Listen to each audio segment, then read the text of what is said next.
আজকে বাংলাদেশ স্টেডিয়ামের মাঝখানে একজন প্রবাসী সৌদির প্রবাসী একটা ব্যানার নিয়ে গেছে যে আমি শুধু আসছি বাংলাদেশ টিমকে লেবার বিষয় সৌদি আরবে নিয়ে আসতে।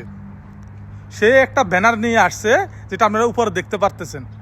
ভাই কতটুকু লজ্জা, কতটুকু সম্মান ছাড়া হইলে বাংলাদেশ টিমে এই জিনিসটা আবার প্রমোট করতে পারে। ভাই মানে যা তা এক অবস্থা। অস্ট্রেলিয়ার সাথে 3টা সিরিজ হারিয়ে গেছে, আফগানিস্তানের সাথে হারিয়ে গেছে। তাহলে ওদেরকে লেবার বিছানাটাও ভাই বোকামি। ওদেরকেও যদি পারেন বাংলাদেশে কোনো জায়গায় কাজ কামে লাগাই দেন, নাড়া খেতে লাগাই দেন, গাছ তোলো, ঘাস কাটক, এটাই ওদের জন্য জরুরি। এত টাকা খরচ করে বিদেশে আনবেন, তারা আবার এখানে আমোদ ফুর্তি করবে, এতে ভালো ভাই দেশে গরু চড়াইতে লাগাই দেন। জাকের আলী, শামীম, রিশাদ, কি বড় বড় কথা কই গেল? কি খেললো আজকে? খেললোটা কি? হোয়াইট ওয়াশ হয়ে গেল আফগানিস্তানের কাছে।